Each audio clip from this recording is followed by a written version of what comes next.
এরপরে কি ওই যে মাথার মানে মুখের ভিতরে এই যে মুখের উপরে উঠবে ওই দেখেন কিরকম মুখের উপরে উঠছে। ফিলিস্তিনি যুদ্ধ চলে, ফিলিস্তিনি এরকম মারে না। একটা তার এখানে টান দিয়ে টান তোরা নিয়ে আসছে, ওর শরীরে কোনো কাপড় ছিল না। একটা তার এখানে টান দিয়ে টান তোরা নিয়ে আসছে, ওর শরীরে কোনো কাপড় ছিল না। আগুন দিয়ে আটক করছে মাথার মধ্যে। ওনার সাইড ছিল না, কোপাইতে কোপাইতে কার চোখ ছিল না। এত সুন্দর একটা মানুষ আর একটু অস্তিত্ব রাখে না।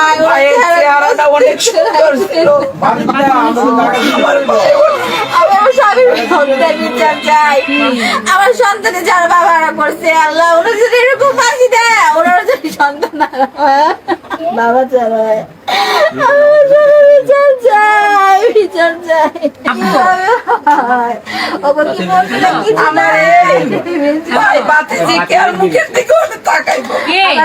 সব ব্যবসা কিভাবে চলবো কিভাবে চলবো আমি জানি না। আমার ভাই বাচ্চা ছোট বাপ পাইতো না, আমি কি করে আমার সন্তানের আমার এই ভাইয়ের মুখে দিকে তাকাইবো, আমার এই ভাইয়ের মুখে আর মুখের দিকে তাকাইবো। আমার স্বামী আর করে দিল, আমার সন্তান আর করে দিল। আপনার কাছে আমরা এই সূক্ষ্ম বিচার চাই, ফাঁসি চাই, আমার ভাইয়ের ফাঁসি, আমার ভাইয়ের ফাঁসির ফাঁসি। এমন পাথর দিয়া কেমনে মারলা? মানুষের মানুষ এভাবে মারে? ওদের মনগুলো কিছু নাই, ওদের মনগুলো কিছু নাই, মানুষ না। আমার সন্তান এতিম করে দিল, আমি এখন আমার সন্তানকে খুঁজে দাঁড়াবো, কি করবো আমি জানি না। আপনারা এর পিছনে এই যে এটা টাইনা নিয়ে যায়, এই যে টাইনা নিয়ে যায়। এরপরে কি ওই যে মাথার মানে মুখের ভিতরে এই যে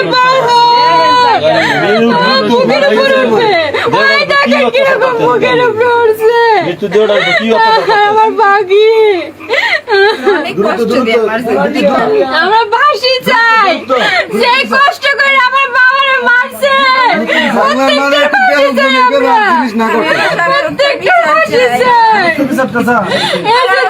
কিভাবে মারছে, আমার পাখিরে কিভাবে মারছে। আপনাদের বিনীত অনুরোধ, আমার বাবা সূক্ষ্ম বিচার। অনেক ভালো ছিল, ওনারা যদি কেউ বিয়ে দিতে না পারতো, গরিব অসহায়কে দান করতো, হসপিটালে নিজে গিয়ে যারা অপারেশন করতে না পারে তাদের অপারেশনের জন্য টাকা করতো। আমার মামা অনেক ভালো মানুষ ছিল, অনেক ভালো মানুষ ছিল, অনেক ভালো মানুষ ছিল আমার মামা। আমার ভাই বোনদের এতিম করে দিছে। এই ভাই এই বোন কার মুখের দিকে তাকাইবে, কার মুখের দিকে? আমার মামারে মহিলা অত্যাচার ভাবে কি নিকৃষ্ট ভাবে মারছে। আপনাদের কাছে আমার অনুরোধ এবং মাননীয় আইনমন্ত্রীর কাছে আমার বিনীত অনুরোধ, তিনি যেন সূক্ষ্ম বিচারটা পাইয়ে দেয় আমাদের। আমি আমার বাবার যারা হত্যা করছে আমি তাদের বিচার চাই, তাদের ফাঁসি চাই। আমাদের এতিম বানাইছে, আমরা এখন কোথায় যাব? আমার বাবা কিরকম নিষ্ঠুর ভাবে মারছে, আমার বাবার কোনো দোষ ছিল? আমার বাবার এই ব্যবসার জন্য মারা ফলাইছে, আমার বাবার দোকানটা দেয় না জন্য আমার বাবার থেকে চাঁদা চাইছে। আমার বাবা বলছে আমি এত কষ্ট করে ইয়ে করছি আমার সন্তানের জন্য, আমি তোদের কেন দিব? সেই জন্য আমার বাবা কিরকম নির্মম ভাবে হত্যা করছে। আমরা তাদের ফাঁসি চাই।